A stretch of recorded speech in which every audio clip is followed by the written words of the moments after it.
যদিও প্রসাদ ব্যানার্জি দাদা জয়গুরু। জয় গুরু মা, জয় গুরু।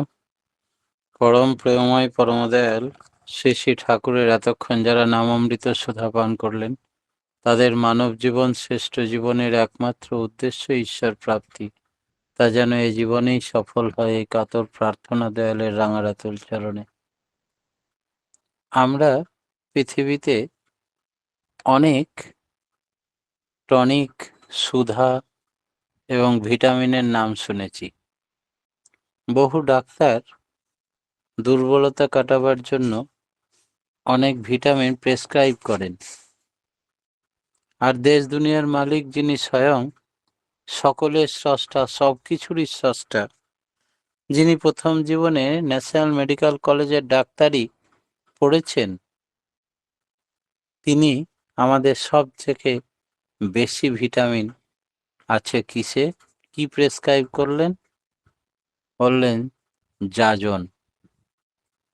যাজন হচ্ছে মানুষের জীবনের রসায়ন, আমাদের জীবনটা, এবং এটা অত্যন্ত সায়েন্টিফিক। কিরকম? তিনি একজন ডাক্তার মানুষ, শুধু আধ্যাত্মিক চেতনা সম্পন্ন ব্যক্তি নন। তিনি আয়ুর্বেদী আবিষ্কার করতেন, হোমিওপ্যাথি চিকিৎসা করতেন, আর অ্যালোপ্যাথি পড়তেন একই সঙ্গে। মানুষ যাকে ধন্বন্তরী ডাক্তার বলে আখ্যা দিয়েছিলেন। তখনকার দিনে পালকিতে করে, ঘোড়ায় করে নিয়ে যেতেন। তিনি নাকি গেলে মরা মানুষও বাঁচিয়ে তবেই বাড়ি ফিরতেন। সেই জন্যে তাকে 101 টাকা দিয়ে, 501 টাকা দিয়ে অ্যাডভান্স বুকিং করে নিয়ে যেত। এই একজন উচ্চ শ্রেণীর ডাক্তার বাবু, তিনি বলছেন পৃথিবীর সব থেকে ভাইটাল জীবনের রাসায়ন, টনিক হচ্ছে যাজন।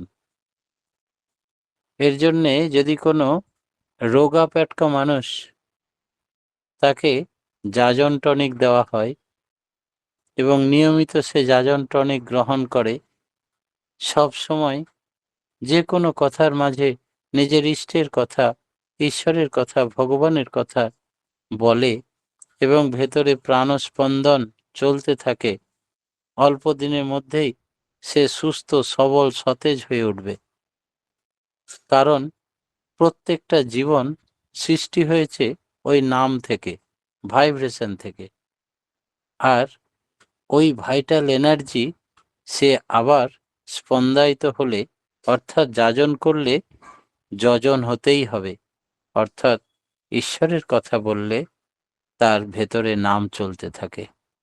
নাম হচ্ছে আদি স্পন্দন। সেই নাম তাকে প্রত্যেকটা কোষকে অ্যাক্টিভ করে দেয়, এনার্জেটিক করে দেয়। আর সেইটা করলেই তখন ভাইটাল এনার্জি বেড়ে যায়। এমনি করেই সে তখন প্রাণন স্পন্দনে উন্মাদ হয়ে উল্লাসিত হয়ে ওঠে। অথবা মৃতপ্রায় হয়ে গেছিল, তার কোষগুলি সঞ্জীবিত ছিল না সঠিকভাবে। এই নাম ঠাকুর বুঝতে পেরেছিলেন ডাক্তারি করাকালীন, যে মনটা দুষ্ট হলেই জানিস ব্যাধির আথাল হয়, ওইটাকে তুই এড়িয়ে চলিস, করবি ব্যাধি জয়। তাই ব্যাধি জয় করার উপায় হচ্ছে মনটাকে ঠিক রাখা। আর মনটা কি করলে ঠিক থাকবে? মনকে ত্রাণ করে যা, তার নাম মন্তর। ঠাকুর নিজের জীবদ্দশায় দেখিয়েছিলেন। ঠাকুরের একবার খুব শরীর খারাপ, দফায় দফায় পালি ভাগ করে সকলেই, আচার্যদেব, শিশি বরদা, হাউজার ম্যান্দা, পূজ্যপাদ দাদা, আরও সব ভক্তরা গোটা রাত্রি ঠাকুরের কাছে কীর্তন করতেন। আর কীর্তন করতে করতে ঠাকুর ওই দুর্বলতা কাটিয়ে ধীরে ধীরে সুস্থ হয়ে উঠে বসলেন। এই যে তরতরে হয়ে আবার তাজা হয়ে গেলেন, এই হচ্ছে ওই নামের ভাইব্রেশন। তাই নাম করলে যে ভাইটাল এনার্জি পাওয়া যায়, নাম যে কোষগুলিকে সঞ্জীবিত করে, তাই মনকে ত্রাণ করে। মন হয় ইষ্টে, না হয় অনিষ্টে, সে স্থির থাকে না, সে সবসময় চঞ্চল। তাই আমরা যদি ইষ্টের সঙ্গে যোগযুক্ত করে না রাখতে পারি, তাহলে সে অনিষ্টের সঙ্গে যোগযুক্ত হবে, তখন আমাদের রুইন করে দেবে, ক্ষতি করে দেবে। সেই জন্যে মনকে ত্রাণ করে ওই মন্তর। আর মন্তর জপলেই, তার কথা বললেই, তার চিন্তা করলেই, তার কাজ করলেই এটাই হবে যাজন। সেই জন্যে যাজন বৈজ্ঞানিকভাবে টনিক এবং মানুষের জীবনের একমাত্র রাসায়ন। এর থেকে বড় টনিক আর নাই, যা দোকানে কিনতে হবে না পয়সা খরচা করে। শুধু মানসিকতা দিয়ে একটু পরমপিতার কথা বললেই হয়, ভাবলেই হয়, করলেই হয়। তার আগে চাই নাম ধ্যান। নাম ধ্যানে অভ্যস্ত হলেই তখন অটোমেটিক যাজন হবে। যজন ছাড়া যাজন, আর দুধ ছাড়া মাখন, ঠাকুর বলছেন। আবার বলছেন, যাজন হলো দৈনন্দিন জীবনের পথ। কি ভাইটাল কথা! আমরা প্রত্যেকদিন জীবনে কি করব সেইটাও ঠিক করে দেবে যাজন। আমরা প্রবৃত্তি মাফিক চলবো না ঈশ্বরের নির্দেশিত পথে চলবো, নিজেকে ঠিক করে নিতে হবে। সেই জন্যে যাজন হলো দৈনন্দিন জীবনের পথ। আমার এই দেহরথকে পরিচালনা করবে কে? যাজন। আমি সিনেমা দেখতে যাব না আমি সৎসঙ্গে যাব? আমি ইষ্টের কাজে লাগবো না অনিষ্টের কাজে লাগবো? আমি প্রবৃত্তির হব না ইষ্টের হব, মঙ্গলের হব? এই সমস্ত প্রতি পদক্ষেপে যাজন আমাকে চাবুক মেরে সোজা করে ইষ্টের পথে, আমার কল্যাণের পথে, মঙ্গলের পথে পরিচালিত করবে। তাই প্রত্যেক দিন দৈনন্দিন জীবনের কর্ম নির্ধারণ করবে যাজন। তাই একে বলা হয় জীবন চলার পথ। যাজন করলে কি হয়? উদ্দীপ্ত হয়, অ্যাক্টিভিটি, আইডিয়ালে সক্রিয়ভাবে, আদর্শে অনুরক্ত হয়ে করে তোলে মানুষকে। ঠাকুরের কথা এমনভাবে বলতে শুরু করতে হয় যে তার অভাবটা আগে বুঝতে হয়, তার চাহিদা বুঝতে হয়, তার বৈশিষ্ট্য বুঝতে হয়। দুম করে আমি কাউকে গিয়ে শুরু বলে দিলাম, ঠাকুর না হলে পৃথিবীতে কিছুই হবে না। তোমার কাছে হয়তো সেই বোধে এসেছে, সেই ব্যক্তির কাছে নাও আসতে পারে সেই বোধ। সে তোমার এই এত বড় কথাটা মেনে নেবে কি করে? তাই তোমাকে জানতে হবে তার এখন ডিজায়ারটা কি, অভাবটা কি, চাহিদাটা কি, সে কি চায়। সেই চাহিদার মধ্যে সমস্যার থাকলেই তার সমাধান আছে ঠাকুরের দৃষ্টিতে। সেইভাবে যাজন করলে সে তখন সেটা শুনবে। একদিন পূজ্যপাদ দাদা আমাকে পাঠিয়েছিলেন তনুদার ঘরে, যে আমার মনে হচ্ছিল ওকালতি করব না। তাই তাকে না জিজ্ঞেস করতেই তিনি অন্তর্যামী বুঝতে পেরে আমাকে বললেন, ওকালতি করতে মন হচ্ছে না? না লাগেন না, প্রফেসারি করছিলাম, বেশ ছিলাম। তখন বললেন, যা তনুর সঙ্গে ওর ঘরে যা। তারপরে ওনার ঘরে গিয়ে আলোচনা প্রসঙ্গের অষ্টম খণ্ডের পাতাটা ফ্লাগ করা ছিল, পড়ে শোনালেন। সেখানে এক ঋত্বিক দাদা ঠাকুরকে প্রশ্ন করছেন যে, ঠাকুর, এই ওকালতি আর ঋত্বিকতার কাজ যেন বিপরীতমুখী, একটা সত্যের পথ, একটা মিথ্যার পথ। ঠাকুর বললেন, বুঝতে তোমার ভুল হচ্ছে। উদাহরণ দিয়ে বললেন, একটি মানুষ যখন যেটা তার প্রয়োজন, যেমন মনে করো তার ওয়ারেন্ট হয়েছে, পুলিশের ভয়ে দৌড়াচ্ছে মাঠে মাঠে, এই সময় একজন ঋত্বিক গিয়ে যদি বলে, দাদা দীক্ষা নিয়ে নিন, শুনবেই না ঋত্বিকের কথা। কিন্তু যদি একজন অ্যাডভোকেট বলে, আপনাকে অ্যান্টিসেপ্টের বেল করে দেবো, চলে আসুন, বেল করার পরে যদি বলে পার্মানেন্ট রিলিফ যদি পেতে হয় তাহলে দীক্ষাটা নিয়ে নাও, তখন সে তার কথা বিশ্বাস করবে, দীক্ষাও নেবে। তাই অ্যাডভোকেট এবং ঋত্বিক হচ্ছে ডবল রিলিভার। ধর্মের আশ্রয় নিয়ে রিলিফ দেয়, তাকে বলে ঋত্বিক, আর আইনের আশ্রয়ে রিলিফ দেয়, তাকে বলা হয় অ্যাডভোকেট। আর অ্যাডভোকেট ঋত্বিক মানে ডবল রিলিভার। তাই বৈশিষ্ট্য মাফিক যাজন। আগে প্রবলেমটা জানতে হবে, সেই প্রবলেমের আগে রিলিফ দিতে হবে, তবেই তোমার যাজন সে শুনবে।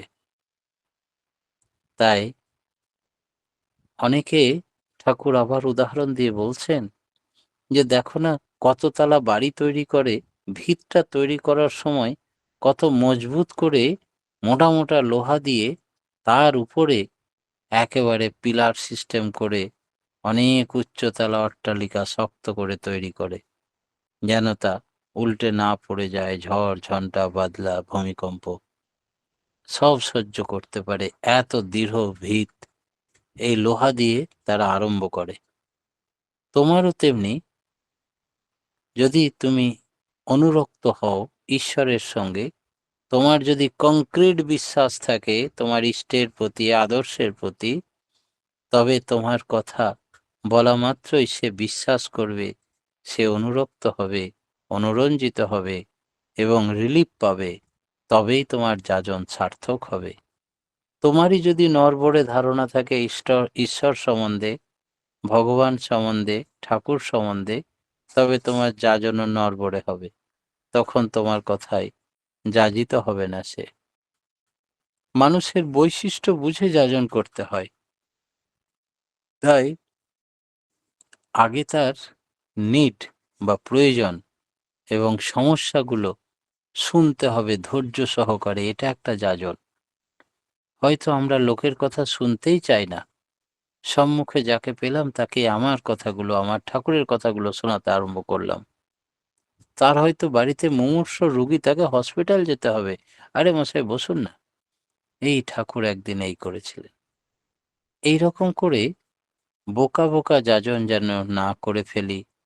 তার প্রয়োজন, তার সুবিধা, তার অসুবিধা, তার অনেক ভেতরের গল্প, সব ঘটনা শুনতে হবে ধৈর্য সহকারে। এটা একটা যাজনের অঙ্গ। ভালো লাগছে না, একই কথা সে 50 বার বলছে ঘুরিয়ে ঘুরিয়ে, তবুও ধৈর্য সহকারে আগ্রহের সঙ্গে শুনতে হবে। সে যখন বুঝতে পারবে যে আমার জন্য এতটা সময় দিচ্ছে এবং বেশ ইন্টারেস্টের সঙ্গে শুনছে, তাহলে সে আমার আপনজন বলে একটু রিলিফ হলাম, হালকা হলাম। এবার তোমার কথা সে শুনবে। তুমি যদি তাকে ইগনোর করো, না শোনো, তোমাকেও সে ইগনোর করবে, তোমার কথাও সে শুনবে না।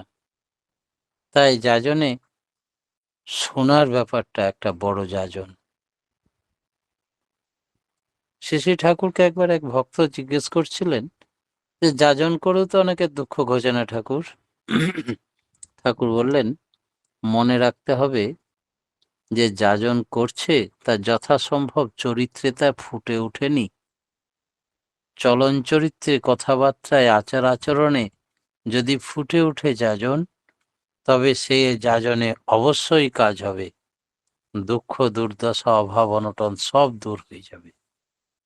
আর মৌখিকভাবে শুধু যাজন করছো, কিন্তু মৌখিক যাজনের সঙ্গে তোমার চরিত্রের কোনো মিল নেই, তখন সে যাজন নিষ্ফল হয়ে যায়। যাজন যে সপরিবেশ তোমার আশানুরূপ উচ্ছল করে তুলছে না, তার কারণ হচ্ছে কথায় কাজে মিল নেই, অসঙ্গতি লক্ষ্য করা যায়। আর এই প্রত্যাশা পীড়িত যাজন সেবা নিয়েই দৈন্য দুষ্ট, তাই দৈন্য দূর হতে পারে না। আলোচনা প্রসঙ্গের ৫ম খণ্ড। যাজনের প্রয়োজনটা কি? ঠাকুর বলছেন যে সত্তাবোধে যারা যতখানি সুপ্রতিষ্ঠিত, তাদের যাজনে মানুষের স্থিমিত সত্তাবোধ আবার ততখানি জাগ্রত হয়ে ওঠে। নতুন করে ক্ষুধা জাগে, তারা উন্মুখ হয়ে ওঠে। অর্থাৎ মরা গাঙে আনলো জোয়ার। যে মৃতপ্রায় ব্যক্তি, সে যাজনে উদ্বুদ্ধ হয়ে ঠাকুরের জন্য করবে, ঠাকুরের কথা বলবে, ঠাকুরের সৎসঙ্গে যাবে, দাঁড়িয়ে কীর্তন করবে, গান রচনা করবে, ঠাকুরের বিষয়ে হৃদয়ে উথলে ওঠে। কীর্তন করতে করতে দুহাত তুলে কান্না চোখ দিয়ে বেয়ে পড়ে তার অশ্রু জল, ভক্তি অশ্রু। তখন মনে হয় এই বয়সে এই লোকটা এমন তুমুল কীর্তন করছে। আসলে মরা গাঙে আনলো জোয়ার। যাজন মানুষকে অমৃত বা সুধার টেস্ট দেয়। যাজন সম্পর্কে ঠাকুর আরো বললেন যাজন করতে গিয়ে তর্কপ্রবণ হতে নেই, কিন্তু যুক্তিপ্রবণ হতে হয়। তোমার সামনে অনেক বড় বড় পণ্ডিত অনেক বড় বড় কথা বলবে, তুমি ঘাবড়ে যাবে না, কারণ তুমি জানো তোমার ভেতরে তিনি যাজন করেন, তুমি তার মুখোশ মাত্র। ভেতরের সত্তাকে তুমি চেনো ভালো করে। তিনি পৃথিবীর কখনো পরাজয় হন না, তিনি সর্বজয়ী। তিনি যোগেশ্বর, যোগশ্রেষ্ঠ, যোগী শ্রেষ্ঠ। অতএব তাঁর কাছে সারেন্ডার করো, আর সমস্ত যুক্তি তর্কের পার তিনি। তাই জোরের সঙ্গে কথা বলো, যুক্তির সঙ্গে কথা বলো, এবং কারণটা ধরিয়ে দাও, রুটে চলে যাও, যাতে সে যাজিত হয় এবং নিজের ভুল ত্রুটিটা বুঝতে পারে। কেউ যেন কথা না বোঝে যে তুমি জোর করে তার উপরে তোমার মতটা চাপিয়ে দিচ্ছ, তাতে লাভ হবে না। সব জিনিসের কার্যকারণ সম্পর্ক আছে। যত পরিষ্কার করে জলের মতো ধরিয়ে দিতে পারবে, তত মানুষের অজ্ঞতা কেটে যাবে, মানুষ তখন সঠিক পথ পাবে। আমি বলেছিলাম একদিন যে আগে আমি স্টুডেন্ট লাইফে সুরেন্দ্রনাথ কলেজে ল পড়ার সময় টিকিট কাটতাম না। একদিন কিছুদিন পর পর আমার পকেটমারি হতো। আচার্যদেব শিশি বরদাকে বললাম সে ঘটনা। তিনি বললেন, তুমি কাউকে ফাঁকি দেবে না জীবনে, তোমার আর জীবনে কোনদিন পকেটমারি হবে না। বাস্তবে করে দেখলাম, তারপর থেকে আজ পর্যন্ত আর কোনদিন পকেটমারি হয়নি। এই যে শিক্ষা হলো, এই ঘটনাটা যাকেই বলি সেও আর তার পকেটমার হয় না। সেও তখন নিজের ত্রুটিগুলো বুঝতে পারে এবং ত্যাগ করে। ত্রুটিমুক্ত সেই দিকটা হয়ে গেলেই তার আর এরকমভাবে টাকা চলে যায় না। এইভাবে নিজেকে যদি নিজে উদাহরণ করে তুলতে পারি এবং নিজে ঠেকে শিখে সেই অভিজ্ঞতাটা শেয়ার করি, তখন তারও বিশ্বাস হয়, সে গভীরতর বিশ্বাসে পৌঁছাতে পারে। গভীরভাবে নাম, ধ্যান, নিয়ন্ত্রণ এবং প্রত্যয় এগুলো থাকতে হবে। ইষ্টানুরাগ তাতে বেড়ে যায়। যাজন ইষ্ট অনুরাগের লক্ষণও বটে। তাই একজন ইষ্ট অনুরাগী ব্যক্তি উপযুক্ত যাজক। অনুশীলন করতে হয় না। যাজন একটা নেশা, যার অনুশীলন করতে করতে এমনই হয়ে যায়, ধীরে ধীরে বাড়ত যায়। যা পায়োজি মাইনে নাম রতন ধন পায়।